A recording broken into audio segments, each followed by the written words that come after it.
He says that he's just not as touchy-feely as she is, and she's always in his face.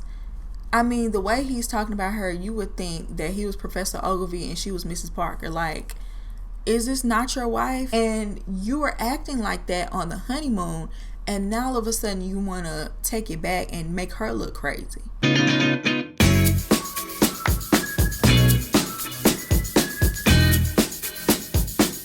Welcome to La Vida Rosa. I'm your host, Pinky, and today we're going to be talking about Married at First Sight. So if you'd like to see more, then just stay tuned. But before we begin, I would like for everyone to check out my website, lavidarosastyle.com, where you can find cute accessories like the ones I'm wearing right now. Check out that link down below. Like, comment, and subscribe. And without further ado, let's get into this video. Let's start with Madison and Allan. So she takes him to one of her workout classes, and it's on this machine called the Versa Climber. I've never seen this machine before, but it looks like hell on earth to me. It's literally like you're using your arms to climb and your legs to climb at the same time, and that looks like a full body workout, and I would not be ready. I would be in tears before we even got started, child.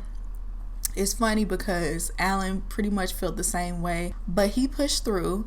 And it's funny because she was giggling and laughing even though he was suffering through it. After the class, he tells her how much he respects her discipline and is making him more disciplined, and he's getting a lot out of it. He said that he wants to spend more quality time with her, not just sitting down watching TV, but actually making an effort, doing activities. So the next thing you know, we see her waking him up out of his sleep. Like, you could tell Allan was truly knocked out. He was not play sleeping. He was for real sleeping.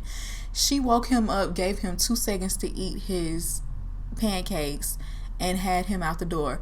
Now, I was ready to be upset with Madison because the excuse she gave him in the beginning was, oh, I'm about to have spy night with my girls, so I need you to leave until 4 o'clock. Like, how you just gonna kick this man out of bed and tell him to be gone? And I just hate the fact that Allan was a pushover. He was,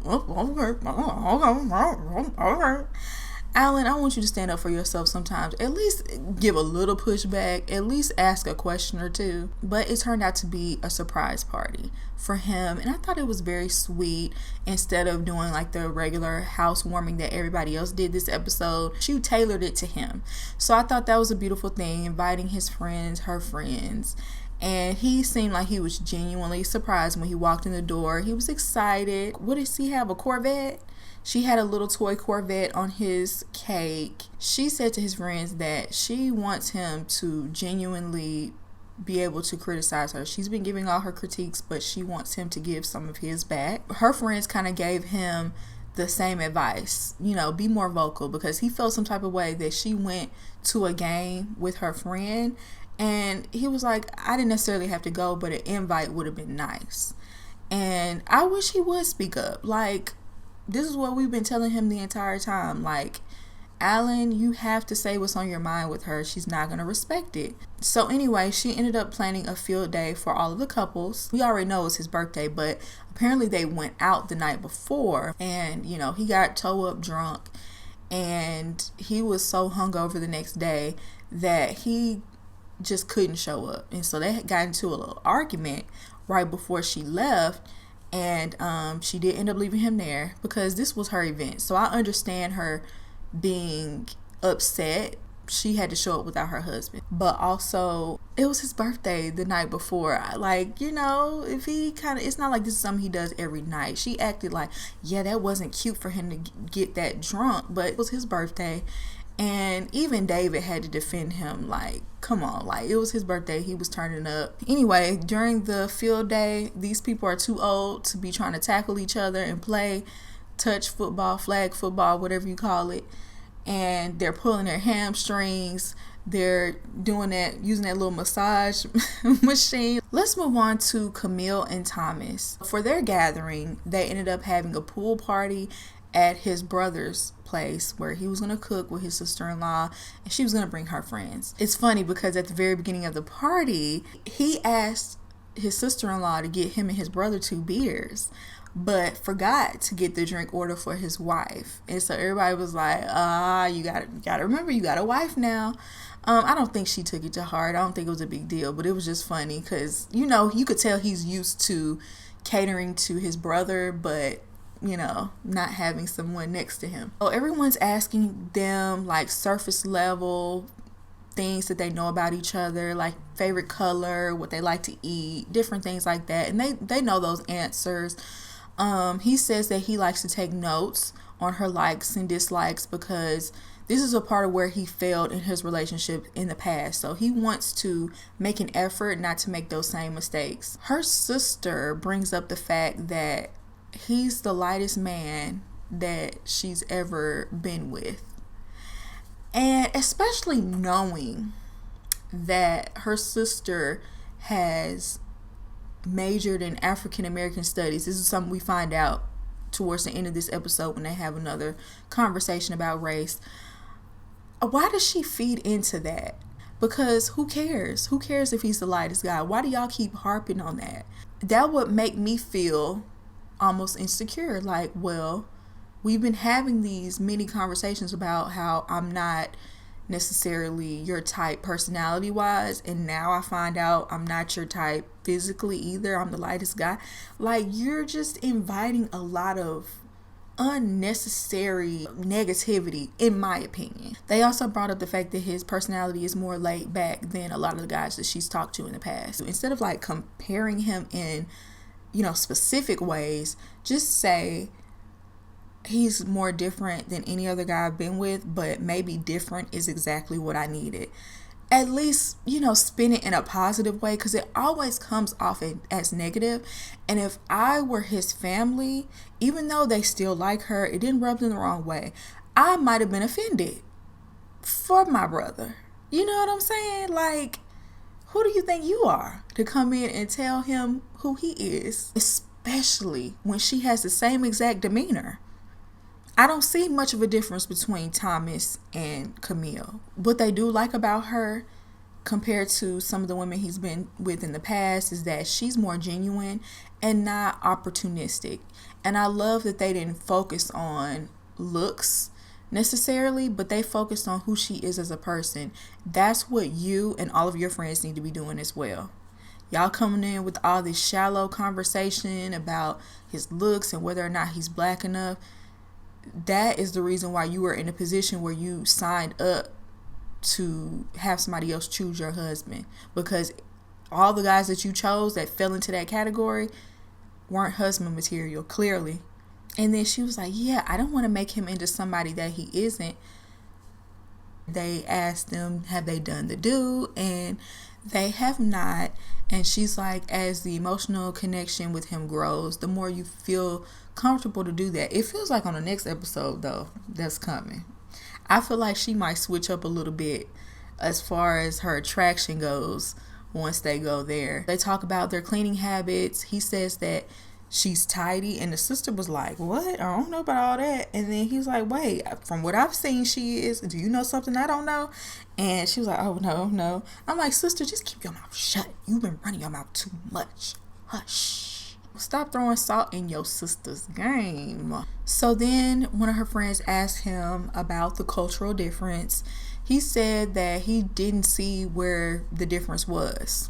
I'm sure he's just as shocked as the rest of us. When his brother was talking to Camille, he brought up the topic, and she said that a bar that they frequent has had a lot of racial instances. I could see where she's coming from with that. Like, it's certain places black people won't go, especially if they hear about those sort of instances. We're not even going to put ourselves in possible harm or danger, whereas they don't see that. You know what I'm saying? So I could see the differences there, and maybe that is where I could see you teaching him, or giving him the rundown, giving him the history. You know what I'm saying? Yes, you might have to tell him some things that he might not be aware of because he grew up in a different environment than you are. But to constantly bring this up as an issue, but the brother says that he does need a push in many instances because he has a tendency to be stagnant. So he does like the fact that she tends to push him. Later on, when Camille and Thomas are alone and they're having a conversation about everything, he was shocked to find out that he was the lightest guy that she's ever dated. And he thought that she would for sure have dated someone light because she's light. And she was looking at him crazy, and in the confessional she was trying to act like that was so ignorant. Girl, he's being just as ignorant as you been the past few episodes about him. You could for sure give him a pass on that. Especially when I was looking at what she was cooking, all that bland meat. It didn't look like it had any seasoning on it. Now, that's just me being petty. He still doesn't understand the conversation of his blackness or whatever. She said it's not a deal breaker or a negative, but it's just a thing for her. And for her, it's a little bit deeper. And it's just like, girl, you're just being disrespectful about it. Even if that's the way you feel on the inside, you don't have to constantly bring that to him. He told her that one of his first girlfriends ever in life was black. So he's not one of those black men that's never dated a black woman. So you can cancel that out. They end up having a dinner with her sister. Once again, still telling this man he's not black enough. Still. The sister laid it out like there are 3 black people at this table. Obviously, y'all are going to have 3 different complex experiences. Black people are not a monolith. What cultural things are important to you? Share that with him. And you know, she understands where the sister is coming from because their brother navigates life the way Thomas does and doesn't think about all the things that black women have to struggle with and face in life. And I appreciate her giving some educational insight on it, especially on camera. Like, if you want to do all this off camera as far as like the explanations and everything, it's just so cringy. And I feel like if you were tapped into the culture a little bit more, you would know that. And at the very end, she had the nerve to say, yeah, I just don't want to get hung up on this. Baby, you're a whole closet full of wire hangers at this point. You know, everybody's nerves bringing it up every 2 seconds. So let's talk about Carla and Juan. So we see Juan cleaning the kitchen. And Carla was saying like, I said I was going to clean the kitchen and you can get the bathroom. Well, go do that. Like, why are you cleaning the kitchen? You already gave each other the list of who's going to do what. Why are you doing what she's supposed to do? Because it feels very passive aggressive, because he's taking shots the entire time of him cleaning up. And Juan is very unlikable. And then even while he was cleaning the bathroom, he was going on and on and on about how clean the toilet was going to be. Is it a competition? And then he said, yeah, and it's going to be Carla hair free. So instead of saying that, instead of being passive aggressive, why don't you just tell her, can you clean up your hair when you're done with the bathroom? You're doing the exact thing that you told her that you didn't like that she did. You're doing that. But I guess because you're laughing and joking and a fake upbeat mood, she's supposed to accept it differently. They have a housewarming party. They make it a toga party. So whenever he's sitting down with her friend, I felt like it was a setup. Because the friend asked Juan, does he ever compliment Carla? And he was like, maybe not as much as I should. She was like, yeah, well, Carla said you don't. And she kind of feels like you're not in this 100%. And this is where I'm going to have to be on Juan's side. One, why are you not telling this to Juan? Why are you telling this to your friend? Because Juan said this was the first time he heard of that. And second of all, why do you have your friend coming over here and confronting him for you? Because I know she did that on purpose. Now that is high level passive aggression and manipulation. And he starts talking about how he has so much to do, full-time job, he has a startup, he gets up and works out. And it's like, you just have to make time for what you want. Like, if you want to be married, you're going to have to make time for your wife. And once again, I don't think Juan came on this show for a wife. I feel like he came on to promote this startup. He claims he's going to do better. And she said, yeah, just as long as it's genuine. And later on, Carla asked him, what makes you feel loved? And he says, doing things to make life easier, like cleaning up for your partner so they don't have to do it when they get home. And pretty much he sees it through action. So we'll put that under acts of service. She says that she likes cuddles and kisses. We'll put that under physical touch, okay? And she says she's just been feeling very platonic in this relationship. And she wants him to make more of an effort to be romantic. And we'll see if he'll actually do any of these things. I doubt he will, because I don't think he really wants to be with Carla. I just think he's passing his time until they get to decision day. He's going to look for a reason to divorce her, and that will be it. I do think they need to get divorced, though, because they're incompatible, but I don't even think Juan is trying at this point. So then we have Michelle and David. She's still not sold on this marriage, but she does like to go to group settings with others. And it's funny because on After Party, Carla said something about how she was very shocked at how Michelle would talk to David when they were alone, one-on-one, because she's completely different with the group of women. She's very talkative, she's very outgoing, you know, she hangs out with the group, but with David, she's very cold and very sterile. They have not been seeing each other at all during the week. They haven't talked much to each other. He tried to write her a note in order to switch it up from the text messages, but he ended up getting no response. And she was like, well, do you want me to write a message back, like a written letter back? He was like, no, but he was looking for a text message saying, you know, have a great day too. Like, she could take a picture of it, send it to him like, thanks, that was sweet, I hope you have a great day too. And she didn't even see it. She was like, oh, why would I do that? Not giving this man any, like, why are you here? Every time I see her, I'm like, why are you even here? Y'all must be getting a nice check for being on this show. Apparently, he didn't come home the night before, and he didn't let her know. And she was like, since we calling people out, I'm like, she's trying to be petty. And, you know, obviously always on defense mode with him. I just want to know where he was. We'll see Madison pop up again later on. So then they have their housewarming party.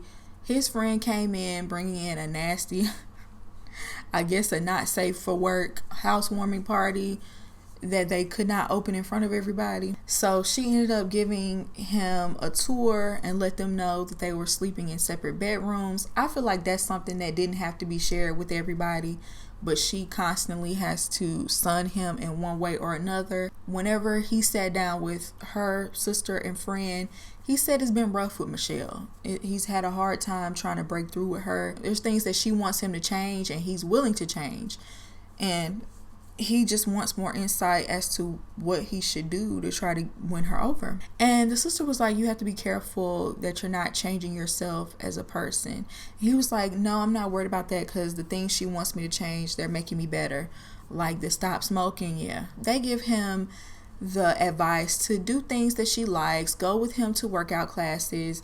You know, she wants someone to enhance her life, so try to do things like that. So then we have Michelle talking with his friend privately, and she let his friend know that she expects a certain lifestyle. She came from humble beginnings and she worked hard to get to where she is now, and she doesn't want anybody to hold her back. That's when the friend schooled her on renting. The friend let her know that David can get whatever apartment he wants. He can do whatever he wants as far as renting right now, but he feels like renting is like a money pit, and you don't get much out of renting. He thinks it's good that David is living at home right now because he's saving money in order to own something. He asked Michelle, how much do you pay in rent? And she said $2,300. He said he owns, I don't know if he said a house, but he said he owns and he pays $1,200 a month, and at least that money is going to build something. He pretty much had Michelle speechless because she really didn't have much of an argument for that. He made an excellent point. Honestly, David should have had the friend come in and be a spokesperson for him day one, because Michelle hush mouth. She didn't have nothing else to say, because we all know Michelle felt like she was so far above David, knew so much more, you know, had so much more experience. She's doing it the right way. And so when this guy came in and broke down her living expenses, it was kind of like, oof. It was kind of cringy to watch, but it was satisfying because I'm tired of her on her high horse. Okay, do I agree with this man wholeheartedly? Not necessarily, especially as far as David living at home the way he is, because we've heard some rumors about how that place that he did stay in before was his parents' bar, but it went out of business during the pandemic. So has David ever truly had his own? We still have questions, but it was funny to see her get owned in that moment. David ends up cooking for her for dinner. While he was cooking, it came out that he had been working out with Madison the other day at 6 a.m. Michelle didn't know anything about this. It made me wonder, did Allan know? Because why are y'all working out together? Don't act like, oh, we just ran into it. No. What I feel like this is where the lines are getting blurred, and once again, it's feeling like the wife swap couple, okay? David, you're not slick, and neither is Madison. Regardless of y'all not liking y'all partners or y'all not being on the best of terms with y'all partners, it's disrespectful to do that and not tell them. They have a conversation about, what they wanted out of a partner in this experiment, and she called him out for only being concerned about looks when signing up. And he was like, no, I wanted somebody loyal, I wanted somebody independent. But that's what you was focused on. You was focused on blonde hair and blue eyes. And she called him out. She said, oh, you were just looking for blonde hair and blue eyes and hoping that was a good person. Now look what you got. She wasn't lying. She was not lying. But anyway, he compliments her outfit and says she looks beautiful. Of course, she had to criticize what he normally wears. She doesn't like the tank tops and the jean shorts, but she likes the fact that he had a, collared shirt on to dinner. Maybe one day you could dress me and we can go to sushi. And I feel like she's humoring him, but not very convincingly. And I also think because he poured her an enormous glass of wine, it kind of loosened her up and allowed her to be nicer to him, because when she's sober, she's very strict. So finally, let's talk about MM and Aatchi. This first little spat that they had about their housewarming party was completely conjured up by Aatchi. This is background information we got from After Party. Apparently, he was very busy with work, and he thought that he wasn't going to be able to help out with preparing for the party.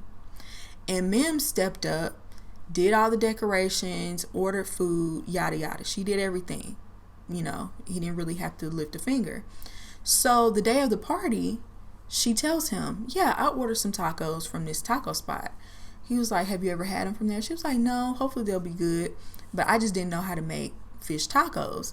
He was like, I can make fish tacos. All you got to do is cook the fish and break it up and put it in the tacos. And she's like, okay, so did you want to cook? And he pretty much was like, I could have, but she was like, you never offered, you never, told me that you would. And he was like, I didn't really want to in the first place.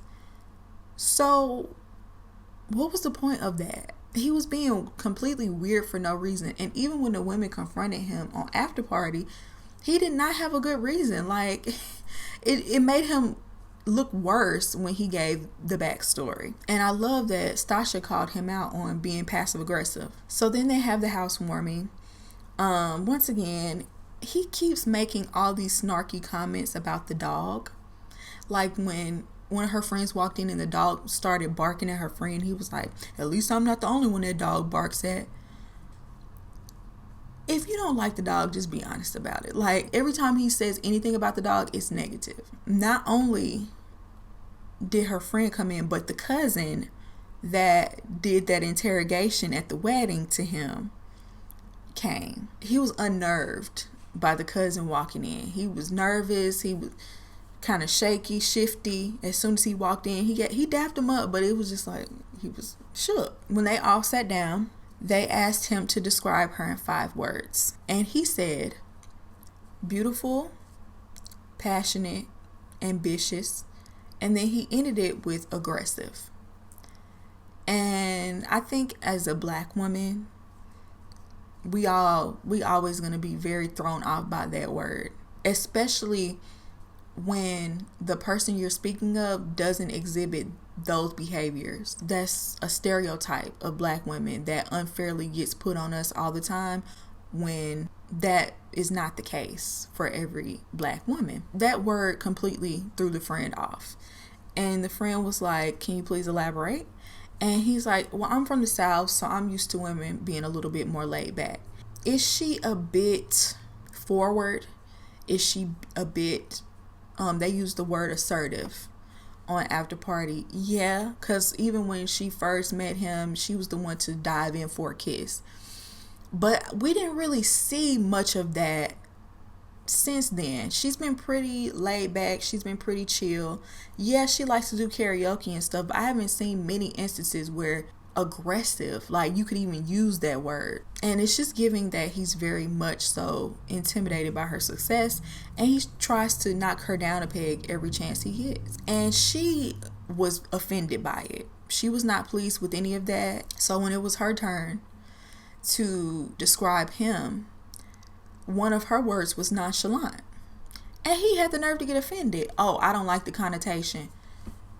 But you can't understand why she wouldn't like the connotation of aggressive, like with the history behind that word. And the friend spoke up and said, well, I don't like the connotation of aggressive.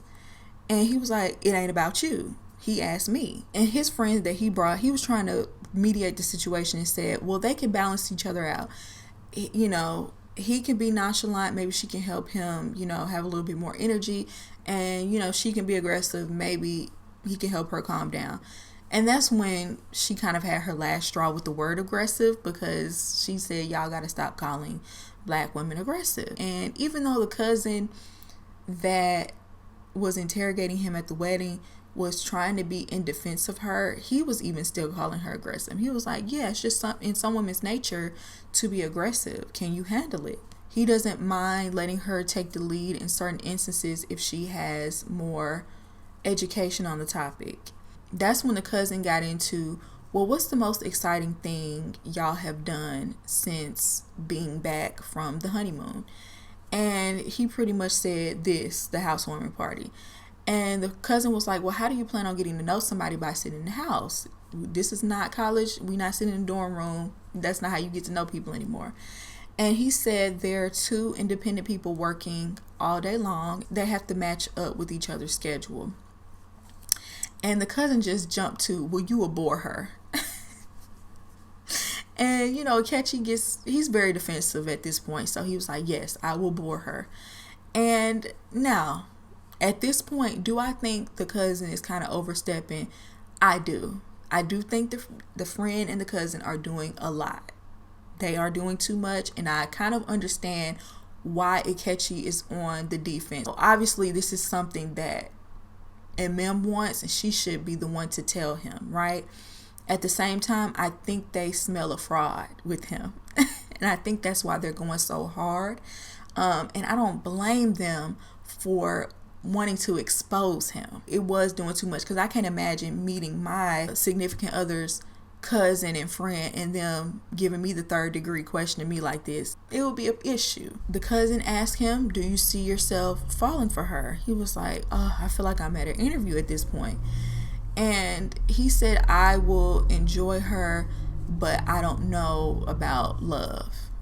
Now, see, that would be a red flag for me, because at least say that's the goal. Like, we're married, I'm fully committed, and, you know, I enjoy her company, and that's the goal is for us to fall in love. I can't say if we will or won't, but that's the goal. So for you to say, I don't know, I understand why they will be questioning him. Once again, he goes back to, this is not a normal situation, but you signed up for it.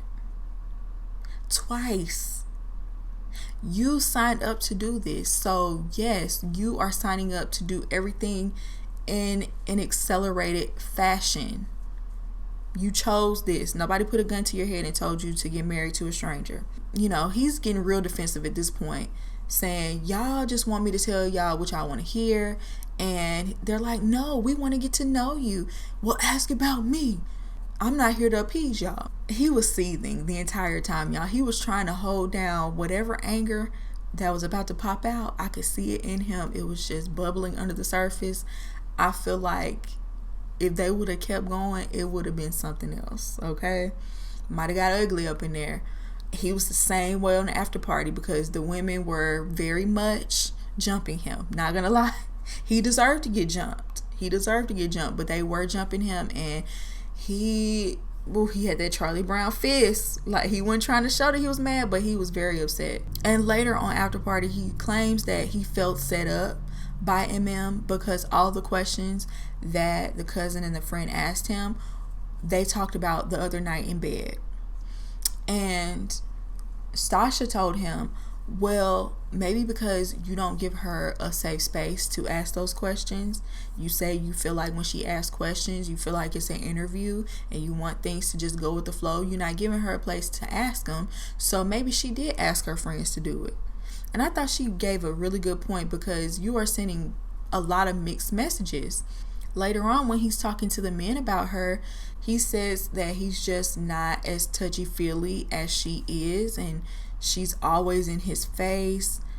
I mean, the way he's talking about her, you would think that he was Professor Ogilvy and she was Mrs. Parker. Like, is this not your wife? Should she not be touchy-feely with you? If she can't be touchy-feely with you, who can she be touchy-feely with?